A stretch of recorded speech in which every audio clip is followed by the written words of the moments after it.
നമസ്കാരം. ഷെക്കേന ടെലിവിഷനിലെ എല്ലാ പ്രേക്ഷകർക്കും നൈസ് ടംബ്ലറിന്റെ പുതിയൊരു എപ്പിസോഡിലേക്ക് സ്വാഗതം. ലോകം മുഴുവൻ സമാധാന സന്ദേശവുമായി കടന്നു ചെന്നവരാണ് ക്രൈസ്തവ സമൂഹം. എന്നാൽ ഇവർക്കിടയിലും തീവ്രവാദികളില്ലേ? തീവ്ര സ്വഭാവമുള്ളവരില്ലേ? അതിനുള്ള തെളിവല്ലേ കുരിശുയുദ്ധങ്ങൾ? ഇത്തരത്തിലുള്ള പ്രചരണങ്ങളുമായി കുരിശുയുദ്ധങ്ങളെ ഉയർത്തിപ്പിടിച്ചുകൊണ്ട് സമൂഹ മാധ്യമങ്ങളിലൂടെ ധാരാളം ചോദ്യങ്ങൾ വിശ്വാസ സമൂഹങ്ങൾക്കിടയിൽ ചിലർ കൊടുക്കുന്നുണ്ട്. അത്തരക്കാരുടെ ഉദ്ദേശം തന്നെ ക്രൈസ്തവർക്കിടയിൽ തീവ്രവാദികൾ ഉണ്ട് എന്ന് വരുത്തി തീർക്കലാണ്. ഇവരുടെ ഈ പരിശ്രമങ്ങളിലൂടെ നമ്മുടെ വിശ്വാസങ്ങൾക്കിടയിൽ ധാരാളം ചോദ്യങ്ങളും ഈ കുരിശുയുദ്ധത്തെ ബേസ് ചെയ്തുകൊണ്ട് ഉണ്ടാകുന്നുണ്ട്. അത്തരത്തിലുള്ള ചില ചോദ്യങ്ങൾക്കുള്ള മറുപടിയാണ് ഇന്നത്തെ ഈ പ്രോഗ്രാമിലൂടെ നമ്മൾ ലക്ഷ്യം വെക്കുക. അതിന് നമ്മെ സഹായിക്കാനായി, നമ്മുടെ ചോദ്യങ്ങൾക്ക് ഇന്ന് നമുക്ക് ഉത്തരം നൽകാനായി നമ്മോടൊപ്പം ഉള്ളത് മാനന്തവാടി രൂപതാംഗമായ, സമൂഹ മാധ്യമങ്ങളിൽ വിശ്വാസസംബന്ധമായ പല ചോദ്യങ്ങൾക്കും യഥാസമയം കൃത്യതയോടും വ്യക്തതയോടും കൂടി മറുപടികൾ നൽകുന്ന റവറൻഡ് ഫാദർ നോബിൾ പാറയ്ക്കലാണ്. ഏറ്റവും സ്നേഹത്തോടെ നമുക്ക് സ്വാഗതം ചെയ്യാം റവറൻഡ് ഫാദർ നോബിൾ പാറയ്ക്കൽ. അച്ഛാ, സ്വാഗതം. അച്ഛാ, ഞാൻ ഇൻട്രൊഡക്ഷനിൽ പറഞ്ഞതുപോലെ ഈ കുരിശുദ്ധത്തെ ബേസ് ചെയ്തുകൊണ്ട് വിശ്വാസികൾക്കിടയിൽ പല സംശയങ്ങളും ഉടലെടുക്കുന്ന തരത്തിൽ പല ചോദ്യങ്ങളും വരുന്നുണ്ട്. അത്തരത്തിലുള്ള ചില ചോദ്യങ്ങൾ അവർ നമ്മളെ അറിയിച്ചിട്ടുണ്ട്. അതാണ് ഞാൻ ഇന്ന് അച്ഛനോട് ചോദിക്കാൻ പോകുന്നത്. നമുക്ക് ലഭിച്ചിരിക്കുന്ന ആദ്യത്തെ ചോദ്യം ഇതാണ്: കുരിശിൽ കയറിയവൻ ശത്രുക്കളെ സ്നേഹിക്കാൻ പഠിപ്പിക്കുകയും പ്രാവർത്തികമാക്കുകയും ചെയ്തവൻ, അവൻ പഠിപ്പിച്ച വഴിയാണോ കുരിശുയുദ്ധം എന്നാണ് ചോദിച്ചിരിക്കുന്നത്. ഇത്തരത്തിലുള്ള ചോദ്യങ്ങൾ വിശ്വാസികൾ എപ്പോൾ വേണമെങ്കിലും ഒരാളുടെ കയ്യിൽ നിന്ന് അഭിമുഖീകരിക്കാവുന്നതേ ഉള്ളൂ. അപ്പോൾ അത്തരത്തിലുള്ള ഒരു ചോദ്യം വന്നു കഴിഞ്ഞാൽ എപ്രകാരമാണ് നമുക്ക് മറുപടി കൊടുക്കാൻ സാധിക്കുക? അല്ലെങ്കിൽ ഈ ഒരു ചോദ്യം അച്ഛനോട് ചോദിക്കുകയാണെങ്കിൽ എന്ത് മറുപടിയാണ് അച്ഛന് കൊടുക്കാൻ സാധിക്കുക? തീർച്ചയായും സിറാജ്, വളരെ കാലിക പ്രസക്തമായ ഒരു വിഷയമാണ് നമ്മൾ ഇന്ന് ചർച്ചയ്ക്കെടുത്തിരിക്കുന്നത്. അതെ, തീർച്ചയായും ചരിത്രം ചർച്ച ചെയ്യപ്പെടേണ്ട ഒരു മേഖലയാണ്. കാരണം ഇന്ന് ഏറ്റവും കൂടുതൽ വെള്ളം ചേർക്കപ്പെടുന്നത് അല്ലെങ്കിൽ വെള്ള പൂശപ്പെടുന്നത് ചരിത്ര വസ്തുതകളിലാണ് എന്നതൊരു യാഥാർത്ഥ്യമാണ്. ഇവിടെ സിറാജ് ചോദിച്ച ചോദ്യം, അല്ലെങ്കിൽ ഒരുപക്ഷെ ക്രൈസ്തവ വിശ്വാസികൾ എന്ന നിലയിൽ നമ്മളുടെ പലരുടെയും മനസ്സിൽ ഉയരുന്ന ഒരു ചോദ്യവും ഒക്കെയാണ്: കുരിശ് യുദ്ധം അത് ശരിയായിരുന്നു? അതിന്റെ ഒരു പ്രധാന കാരണം എന്ന് പറയുന്നത്, കുരിശ് യുദ്ധത്തെ സംബന്ധിച്ചിടത്തോളം ഇന്ന് അത് ക്രൈസ്തവ വിശ്വാസത്തെ, ക്രൈസ്തവ ധാർമ്മികതയെ ആക്രമിക്കാനുള്ള ഒരു മാർഗമായിട്ടാണ് പലരും ഈ കുരിശ് യുദ്ധം എന്ന വാക്ക് ഉപയോഗിക്കുക. അത് കേൾക്കുമ്പോൾ നമ്മൾ ക്രൈസ്തവരാണെങ്കിലും ക്രൈസ്തവ വിശ്വാസികളാണെങ്കിലും പെട്ടെന്ന് പകച്ചു പോവുകയാണ്, സ്തബ്ധരായി പോവുകയാണ്. കാരണം കുരിശ് യുദ്ധം, അങ്ങനെ ഒരു യുദ്ധത്തിന് ക്രിസ്ത്യാനികൾ നേതൃത്വം കൊടുത്തല്ലോ. ഈ യുദ്ധം എന്ന വാക്കിനെ, കുരിശ് എന്ന് പറയുന്ന ക്രൈസ്തവ ആത്മീയതയുടെ ചിഹ്നമായ, ക്രൈസ്തവ വിശ്വാസത്തിന്റെ അടിസ്ഥാനമൊക്കെയായ ആ ഒരു യാഥാർത്ഥ്യത്തോട് ചേർത്ത് വെക്കുമ്പോൾ നമ്മൾ തന്നെ ഞടുങ്ങിപ്പോവുകയാണ്. അയ്യോ, ഇങ്ങനെയൊക്കെ ചരിത്രത്തിൽ സംഭവിച്ചോ? ഇതൊക്കെ വളരെ മോശമായ കാര്യങ്ങളല്ലേ എന്നൊക്കെ നമുക്കങ്ങ് തോന്നുകയാണ്. അപ്പൊ ഇത് യഥാർത്ഥത്തിൽ എന്തായിരുന്നു എന്ന് ചരിത്രത്തിലേക്ക് ഇറങ്ങിച്ചെന്ന് പഠിക്കാൻ ശ്രമിക്കാത്തതിന്റെ ഒരു പകയ്ക്കലാണ്, ഒരു പകപ്പാണ് യഥാർത്ഥത്തിൽ വിശ്വാസികൾക്കുള്ളത്.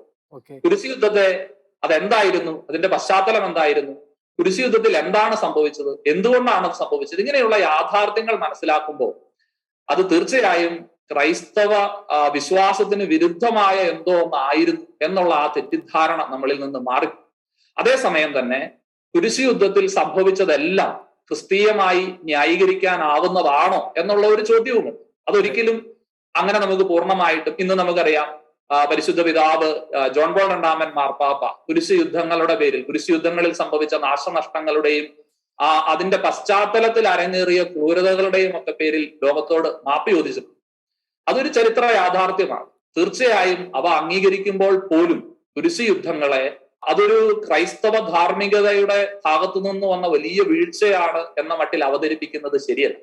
ഇവിടെ നമ്മൾ ഓർക്കേണ്ട ചില പ്രധാന വസ്തുതകൾ ഇങ്ങനെയാണ്. ചരിത്രത്തിൽ ഇങ്ങനെ സംഭവിച്ചിട്ടുള്ള ചില വീഴ്ചകളെ, ചരിത്രപരമായ ചില പ്രതിസന്ധികളെ അല്ലെങ്കിൽ ആശയക്കുഴപ്പങ്ങളെയൊക്കെ വലിയ ആധികാരികതയോടെ എടുത്തുപയോഗിച്ചുകൊണ്ട് ക്രൈസ്തവ വിശ്വാസത്തെ, ക്രിസ്തീയ ജീവിതത്തെ, ക്രൈസ്തവ സഭകളെ ആക്രമിക്കുന്ന ഒരു ശൈലിയാണ് ഇന്ന് നമ്മൾ കണ്ടുവരിക. ഇപ്പോൾ രണ്ട് ഭാഗങ്ങളുമായിട്ട് ധാരാളം പേര് മരിക്കുന്നുണ്ട്. അപ്പോൾ ഇത് എത്രയൊക്കെന്ന് പറഞ്ഞാലും നമ്മളെ ക്രിസ്തു പഠിപ്പിക്കുന്ന ഒരു മാർഗം എന്ന് പറയുന്നത് അതല്ലല്ലോ. മറ്റുള്ളവരെ കൊല്ലാനല്ലല്ലോ ക്രിസ്തു പഠിപ്പിച്ചിരിക്കുന്നത്. അപ്പൊ അത് വെച്ച് നോക്കുമ്പോൾ നമ്മുടെ സഭയുടെ ഭാഗത്ത് നിന്ന് ഈ കുരിശ് യുദ്ധത്തിന്റെ ഇതിൽ വരുമ്പോൾ നമ്മുടെ സഭയുടെ ഭാഗത്തു നിന്ന് ഒരു വീഴ്ച വന്നതാണ് എന്ന് പറയുന്നതിൽ തെറ്റുണ്ടോ? സിറാജ്, ഇവിടെ നമ്മൾ ഈ ചരിത്രത്തെ എങ്ങനെ മനസ്സിലാക്കുന്നു എന്നുള്ളതിനെ ആശ്രയിച്ചിരിക്കും നമ്മളുടെ ഈ ധാരണകൾ രൂപപ്പെടുന്നത്. ഇന്ന് ചരിത്രം പഠിപ്പിക്കുന്നവരൊക്കെ തെറ്റായി സ്ഥാപിക്കാൻ ശ്രമിക്കുന്നത് പോലെ കുരിശ് യുദ്ധങ്ങൾ എന്നത് ക്രൈസ്തവ രാഷ്ട്രങ്ങൾ അല്ലെങ്കിൽ ക്രൈസ്തവ സഭകൾ ബോധപൂർവം മറ്റുള്ളവരെ ആക്രമിക്കാൻ വേണ്ടി നടത്തിയ യുദ്ധങ്ങളാണ് എന്നതായിരുന്നു സത്യമെങ്കിൽ ഈ പറയുന്നതിൽ അർത്ഥമുണ്ട്. ഈ ഉന്നയിക്കുന്ന വാദഗതികളിൽ യാഥാർത്ഥ്യമുണ്ട്. എന്ന് പറഞ്ഞാൽ നമ്മൾ ഇവിടുന്ന് വാളും പരിചയമെടുത്ത് മറ്റുള്ളവരെ ആക്രമിക്കാൻ വേണ്ടി പുറപ്പെടുകയാണ്. ഇതായിരുന്നു കുരിശുയുദ്ധം എന്നാണ് ചോദ്യം. ആ ചോദ്യം ചോദിക്കുമ്പോഴാണ് യഥാർത്ഥത്തിൽ കുരിശുയുദ്ധം എന്തായിരുന്നു, അതിന്റെ പശ്ചാത്തലം എന്താണ് എന്ന് നമുക്ക് മനസ്സിലാകും.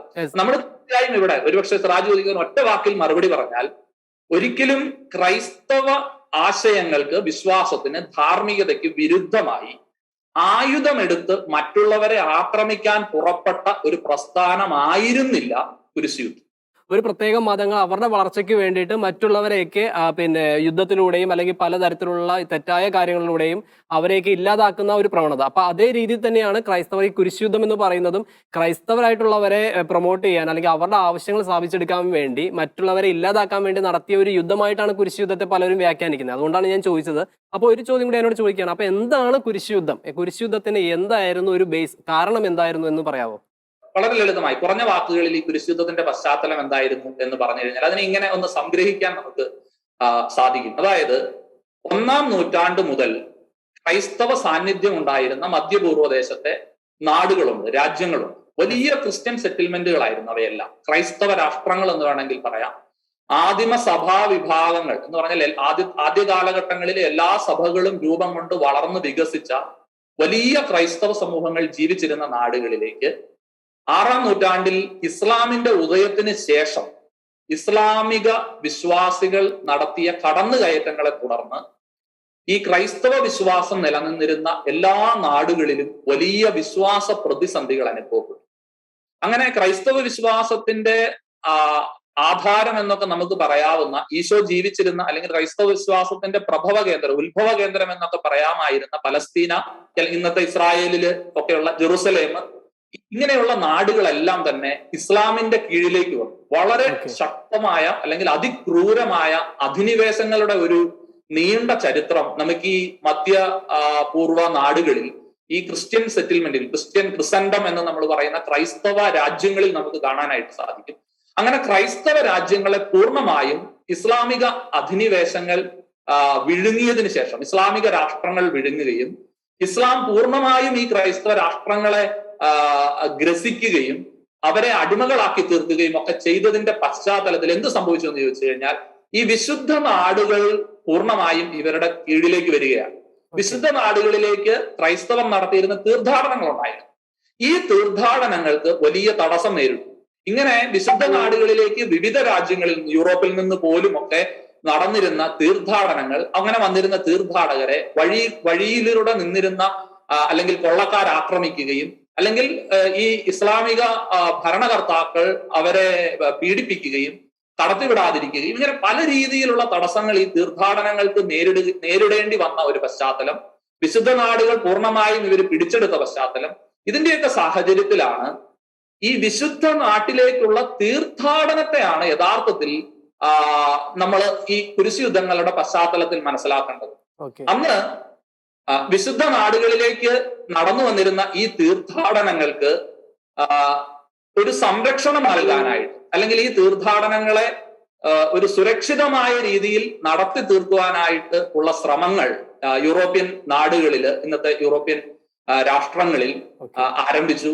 അങ്ങനെ ഈ വിശുദ്ധ നാടുകളിലേക്ക് പോകുന്ന തീർത്ഥാടകര് അവരുടെ വസ്ത്രങ്ങളിൽ കുരിശിന്റെ അടയാളങ്ങൾ തുന്നിപ്പിടിപ്പിക്കണം എന്നുള്ള ഒരു നിബന്ധന വന്നു. അങ്ങനെ അവർ കുരിശടയാളം തുന്നിപ്പിടിപ്പിച്ച് ഇവർ ഈ വിശുദ്ധ നാട്ടിലേക്കുള്ള തീർത്ഥാടകരാണ്, ഈ വഴിയെ കടന്നു പോകുന്നവർ എന്ന് ഇവരെ കാണുന്നവർ മനസ്സിലാക്കാൻ വേണ്ടി സതുദ്ദേശത്തോടു കൂടി നടത്തുന്ന യാത്രകൾ, അങ്ങനെയുള്ള യാത്രകളിൽ ഇവർക്ക് സംരക്ഷണം നൽകാൻ വേണ്ടി, ഇവർ ആക്രമിക്കപ്പെടാതിരിക്കാൻ വേണ്ടി ഇവരോടൊപ്പം പടയാളികളും സൈന്യവും പോയിരുന്നു. അപ്പൊ നമ്മൾ ഓർക്കേണ്ട ഒരു കാര്യം, ഇവരൊരിക്കലും ഈ വിശുദ്ധ നാടുകളുടെ അധികാരികളെ, അന്ന് പിടിച്ചെടുത്തിരുന്ന അധികാരം കൈയാളിയിരുന്ന ഇസ്ലാമിക ഭരണകർത്താക്കളെ ആക്രമിക്കുക എന്ന ഉദ്ദേശത്തോടു കൂടിയൊന്നും ആയിരുന്നില്ല. പക്ഷെ ഈ വിശുദ്ധ നാട്ടിലേക്കുള്ള തീർത്ഥാടനം എന്ന നിലയിലാണ്.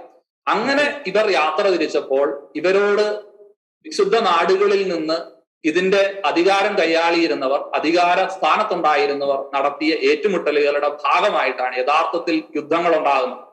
ഇവിടെ നമ്മൾ ഓർക്കേണ്ടത്, ഈ യുദ്ധങ്ങളൊന്നും തന്നെ നമ്മൾ യഥാർത്ഥത്തിൽ അവരെ ആക്രമിച്ച് കീഴടക്കുക എന്നുള്ള ഒരു ഉദ്ദേശത്തോടു കൂടി നടത്തിയതല്ല. Okay. ഇതിന്റെ പശ്ചാത്തലം യഥാർത്ഥത്തിൽ വിശുദ്ധ നാടുകളിലേക്കുള്ള തീർത്ഥാടനങ്ങളാണ്. ഈ തീർത്ഥാടനങ്ങൾക്ക് തടസ്സമായി നിന്നപ്പോൾ, അല്ലെങ്കിൽ ഈ തീർത്ഥാടകർ ആക്രമിക്കപ്പെട്ടപ്പോൾ അതിനെതിരെയുള്ള പ്രതിരോധം എന്ന നിലയിലാണ് ആരംഭിക്കുന്നത് കുരിശുയുദ്ധങ്ങൾ. തീർച്ചയായും അതിനുശേഷം ഇതിന്റെ സ്വഭാവഗതികളിലൊക്കെ ചിലയിടങ്ങളിലെങ്കിലും ഇത് നയിച്ചവരുടെ സ്വഭാവ പ്രത്യേകതകൾ മൂലം വ്യത്യാസങ്ങൾ ഉണ്ടായിട്ടുണ്ട്. അത് അങ്ങനെ വ്യക്തികളുടെ താല്പര്യങ്ങൾ മൂലം പലപ്പോഴും ഇതിന്റെ അകത്ത് അധാർമികമായ ഇടപെടലുകൾ കടന്നുകൂടിയിട്ടുണ്ട്. ഇതൊക്കെ നമ്മൾ സമ്മതിക്കണം. പക്ഷെ അങ്ങനെ സമ്മതിക്കുമ്പോൾ പോലും ഇതൊരിക്കലും ക്രൈസ്തവ ധാർമ്മികതയ്ക്കും വിശ്വാസത്തിനും വിരുദ്ധമായിരുന്ന ഒരു അക്രമ യുദ്ധമായിരുന്നില്ല, ഒരു അക്രമ സമരമായിരുന്നില്ല, മറ്റുള്ളവരെ കൊന്നൊടുക്കാൻ വേണ്ടി നടത്തിയ ഒരു ശ്രമമായിരുന്നില്ല എന്നുള്ളതാണ് അതിന്റെ. ഓക്കെ സർ, വ്യക്തമാണ്. ഞാനപ്പോൾ മറ്റൊരു കാര്യം കൂടി അതിനോടൊപ്പം ചോദിക്കാനായിട്ട്, നമുക്കറിയാം ലോകത്തിൽ മതങ്ങളുടെ പേരിൽ ധാരാളം യുദ്ധങ്ങൾ നടന്നിട്ടുണ്ട്. അപ്പോൾ കത്തോലിക്കരെ സംബന്ധിച്ച് ചോദിക്കുകയാണെന്നുണ്ടെങ്കിൽ ക്രൈസ്തവ വിശ്വാസങ്ങൾ വളർത്താൻ അല്ലെങ്കിൽ കർത്താവിന് വേണ്ടിയിട്ടൊക്കെ യുദ്ധം ചെയ്യുക എന്നുള്ളത് നമ്മളെ സംബന്ധിച്ച് അല്ലെങ്കിൽ ക്രൈസ്തവരെ സംബന്ധിച്ചിടത്തോളം അതിനൊരു പോസിബിലിറ്റി ഉണ്ട്, അല്ലെങ്കിൽ അത്തരത്തിലുള്ള ഒരു കാര്യത്തെ നമ്മൾ പ്രൊമോട്ട് ചെയ്യുന്നുണ്ടോ?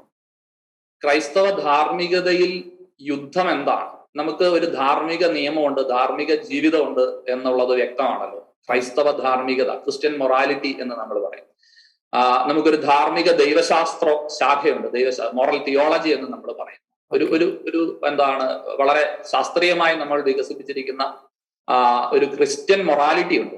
യഥാർത്ഥത്തിൽ അത് മിശിഹായുടെ പഠനങ്ങളിൽ നിന്ന്, വിശുദ്ധ ഗ്രന്ഥങ്ങളിൽ നിന്നെല്ലാം രൂപപ്പെട്ടു വരുന്ന മിശിഹായുടെ പ്രബോധനങ്ങളെ, വിശുദ്ധ ഗ്രന്ഥത്തെ, ദൈവവചനത്തെ അടിസ്ഥാനമാക്കിയിട്ടുള്ളതാണ് ഈ ക്രിസ്ത്യൻ മൊറാലിറ്റി എന്ന് പറയുന്നത്. എന്താണ് ക്രൈസ്തവ ധാർമ്മികത യുദ്ധത്തെ കുറിച്ച് പറയുന്നത് എന്ന് ചോദിച്ചാൽ, യുദ്ധം അനുവദനീയമല്ല എന്ന് ക്രൈസ്തവ ധാർമ്മികത പറയുന്നില്ല. യഥാർത്ഥത്തിൽ നമ്മൾ മറ്റുള്ളവരെ അകാരണമായി ആക്രമിക്കുന്നതിന് എപ്പോഴും ക്രൈസ്തവ വിശ്വാസവും ക്രൈസ്തവ ധാർമ്മികതയും എതിരാണ്. മറ്റുള്ളവരെ അകാരണമായി ആക്രമിക്കുക, അവരെ കീഴടക്കുക, അവരുടെ മേൽ അധികാരം സ്ഥാപിക്കുക, ഇങ്ങനെയുള്ള ഉദ്ദേശങ്ങളോടെ നടത്തുന്ന യുദ്ധങ്ങൾ ഒരു രീതിയിലും ക്രൈസ്തവ ധാർമ്മികത പ്രോത്സാഹിപ്പിക്കുന്നില്ല. അതേസമയം നമ്മുടെ ജീവൻ രക്ഷിക്കാൻ വേണ്ടി, നമ്മുടെ മാത്രമല്ല, അത് വ്യക്തിപരമായ ജീവിതത്തിലും അങ്ങനെയാണ് കേട്ടോ. എനിക്ക് മറ്റൊരാളെ യാതൊരു രീതിയിലും ആക്രമിക്കുക, ദ്രോഹിക്കുക, അവർക്കെതിരായിട്ട് സംസാരിക്കുക, അവർക്കെതിരായി ചിന്തിക്കുക, ആലോചന നടത്തുക എന്നതുപോലും ശരിയായ കാര്യമല്ല. ചെയ്യാവുന്നത് ചില കാര്യങ്ങളുണ്ട്. എന്നെ ഒരാൾ ആക്രമിക്കുകയാണെങ്കിൽ എനിക്ക് പ്രതിരോധിക്കാം. എന്റെ ശരീരത്തിന് എതിരെ വരുന്ന ആക്രമണത്തെ പ്രതിരോധിക്കാനുള്ള അവകാശം എനിക്കുണ്ട്. അതായത് അത്തരത്തില് സഭയ്ക്കെതിരെ പ്രതിസന്ധികൾ ഉണ്ടാവുമ്പോൾ സഭയ്ക്ക് പ്രതിരോധിക്കാൻ ആയിട്ട് സഭ ഇറങ്ങുന്നതിൽ തെറ്റില്ല എന്നാണോ പറയുന്നത്?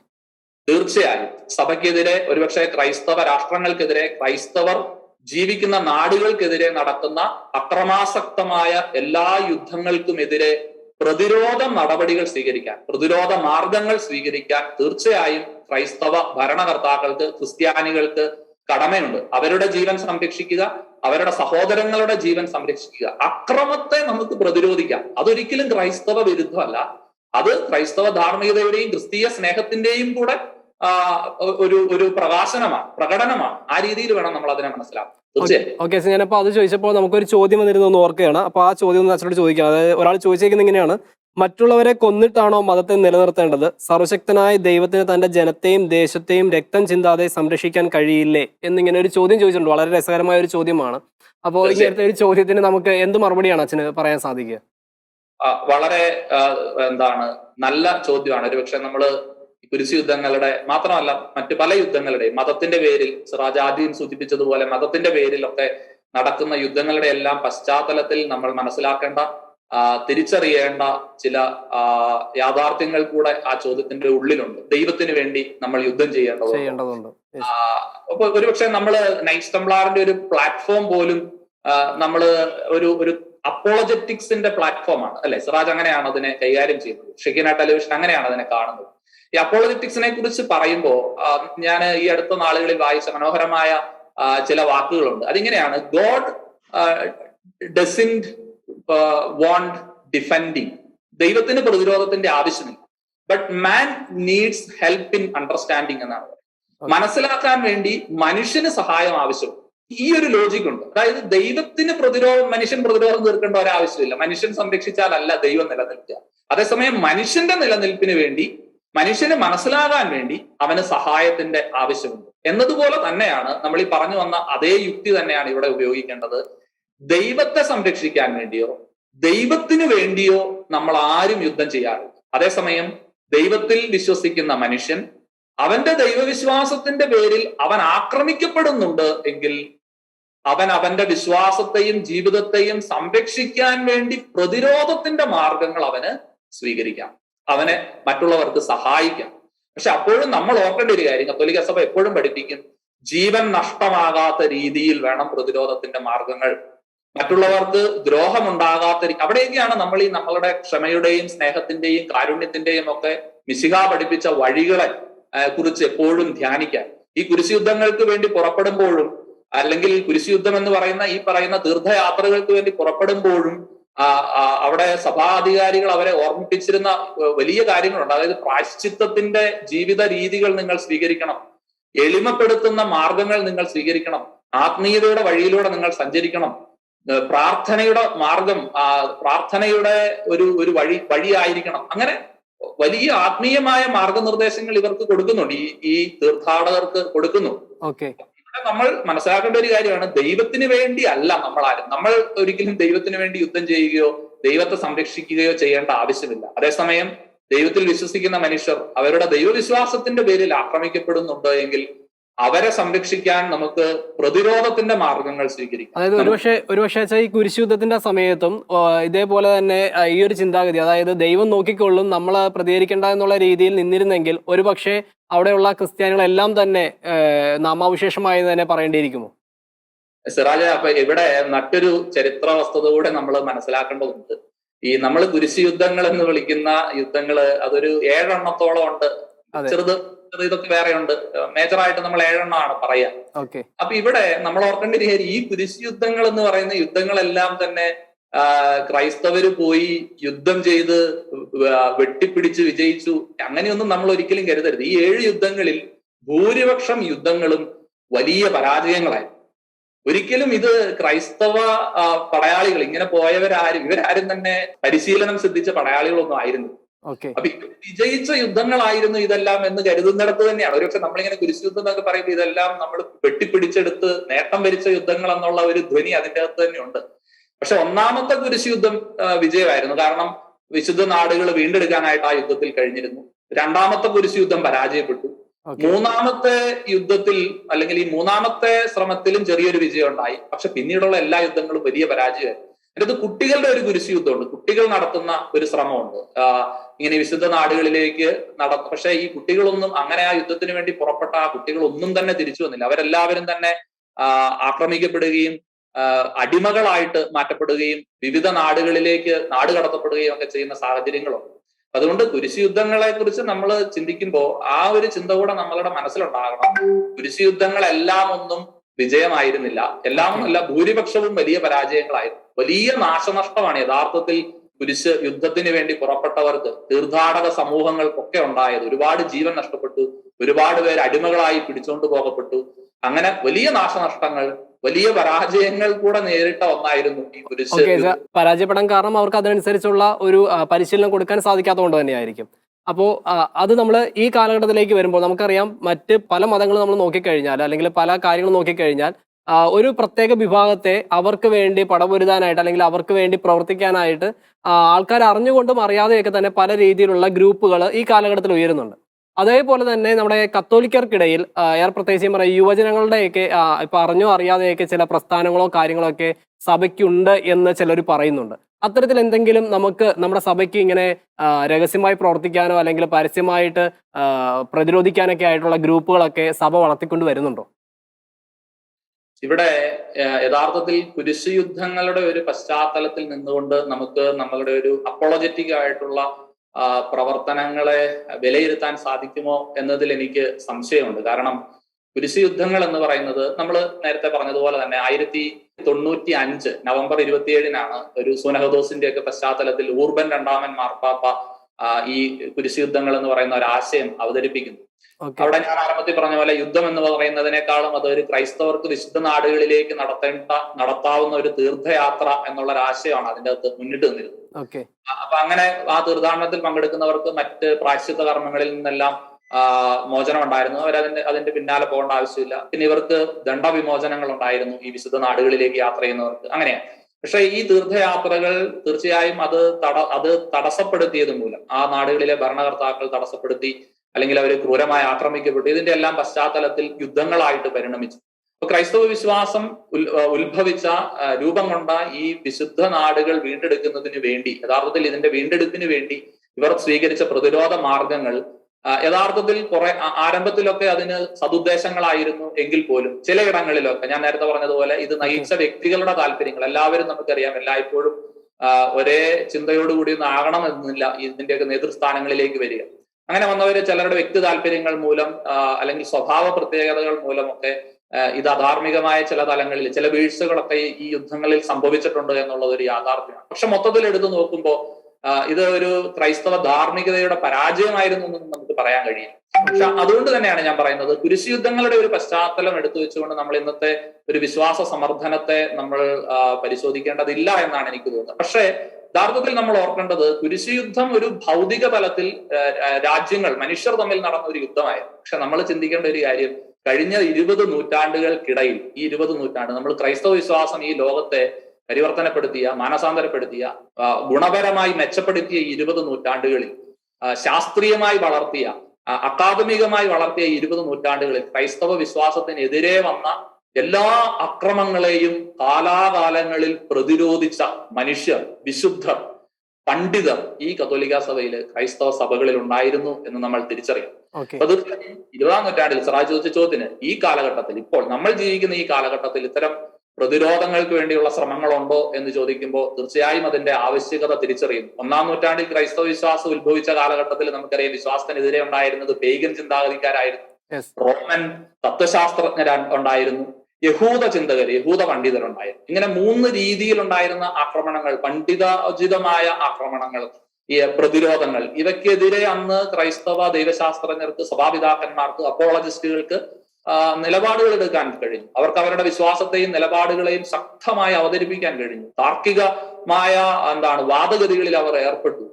വലിയ വിജയം അവർ കൈവരിച്ചു. തീർച്ചയായും കാലഘട്ടത്തിൻ്റെതായ പ്രതിസന്ധികൾ ഉണ്ടാകുമ്പോൾ നമ്മൾ അതിനനുസരിച്ച് നമ്മളുടെ പ്രതിരോധ മാർഗങ്ങൾ രൂപപ്പെടുത്തേണ്ടതുണ്ട്. പക്ഷെ അതിന്റെ ഒരു പശ്ചാത്തലത്തിലേക്ക് നമുക്ക് കുരിശുയുദ്ധങ്ങളെ കൊണ്ടുവന്ന് സ്ഥാപിക്കുക എന്ന് പറയുന്നത് അത്ര എളുപ്പമായിരിക്കില്ല. പക്ഷെ അതിനേക്കാൾ പ്രസക്തമാണ് 20 നൂറ്റാണ്ടിലെ വിശ്വാസ സമർത്ഥനത്തിന്റെ വളരെ പ്രൗഢമായ നമ്മുടെ പാരമ്പര്യം എന്നാണ് എനിക്ക് തോന്നുന്നത്. തീർച്ചയായിട്ടും. കാരണം നമുക്കറിയാം, ഇന്നത്തെ കാലഘട്ടത്തിൽ നോക്കിക്കഴിഞ്ഞാൽ ക്രൈസ്തവർ, ഇപ്പോൾ നമ്മളൊക്കെ ഇപ്പോൾ കേരളത്തിലിരിക്കുന്ന അല്ലെങ്കിൽ ഇന്ത്യയിലിരിക്കുന്ന ക്രൈസ്തവർ ഒരുപക്ഷെ സേഫ് ആയിരിക്കും. എന്നാലും നമ്മൾ ലോകം നോക്കുകയാണെന്നുണ്ടെങ്കിൽ പല സ്ഥലങ്ങളിലും ക്രൈസ്തവർ പീഡിപ്പിക്കപ്പെടുന്നുണ്ട്. ഇതേപോലെ തന്നെ ഒത്തിരിയേറെ മർദ്ദനങ്ങൾക്കും ഒക്കെ ഇടയാവുന്നുണ്ട്. ഇതിന് വേണ്ടിയിട്ട് നമുക്ക് എന്താണ് ചെയ്യാൻ പറ്റുക എന്നുള്ളത് അച്ഛൻ്റെ ഒരു വീക്ഷണത്തിൽ നിന്ന് പറയാനാണെങ്കിൽ നമുക്ക് എപ്രകാരമാണ് ഇതിനേക്ക് ഒന്ന് സർവൈവ് ചെയ്യാൻ സാധിക്കുക?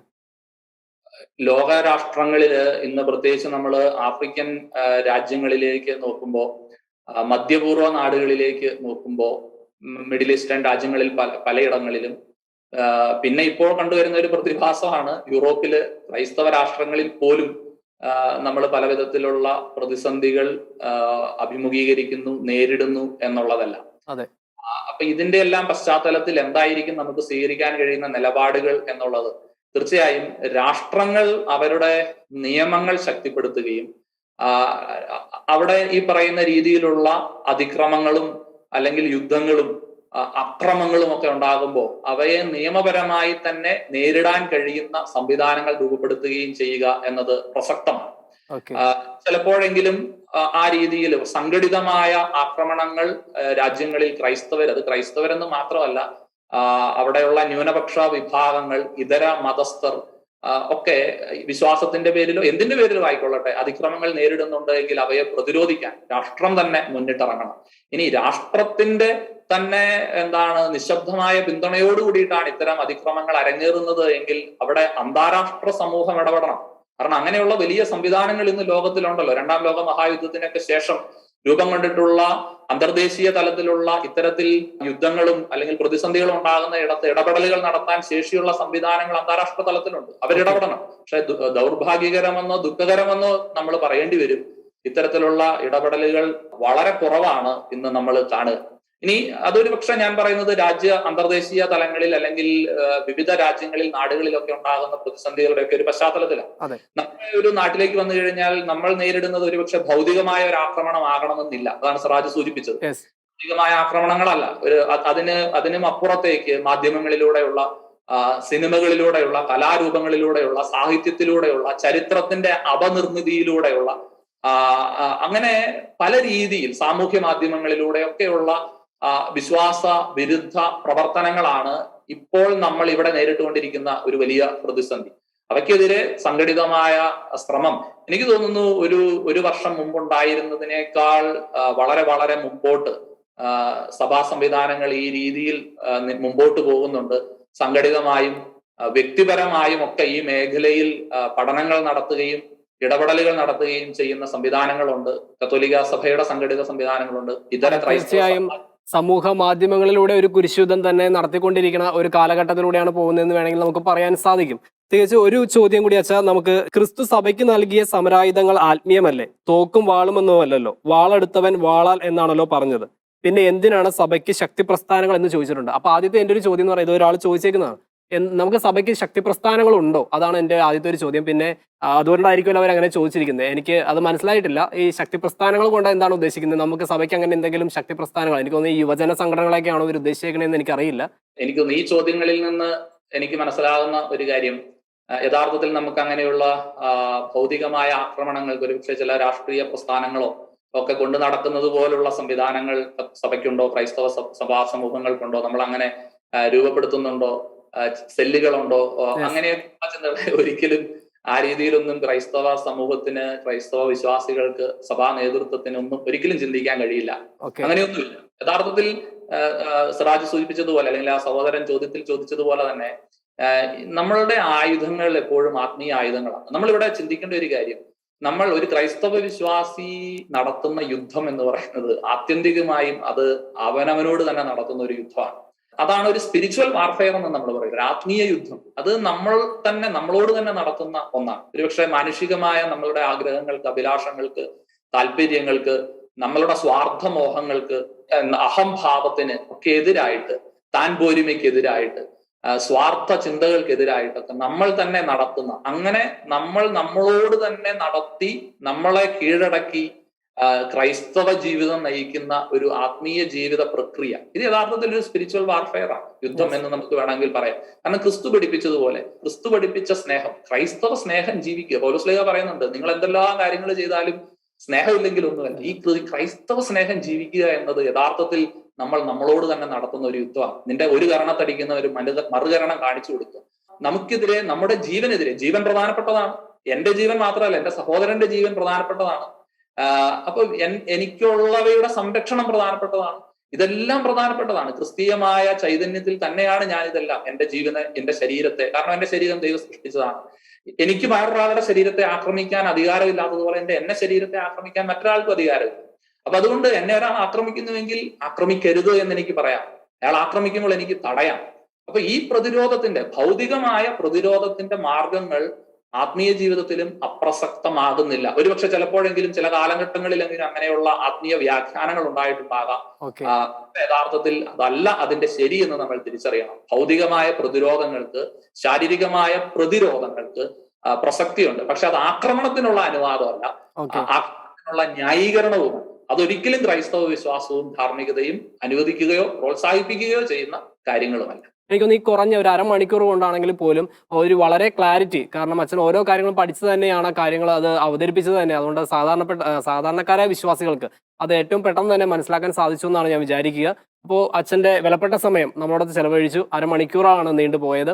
അപ്പോൾ അച്ഛൻ്റെ വിലപ്പെട്ട സമയം നമ്മുടെ ചെലവഴിച്ചതിന് ഏറ്റവും സ്നേഹത്തോടെ നന്ദി പറയുന്നു. Thank you so much.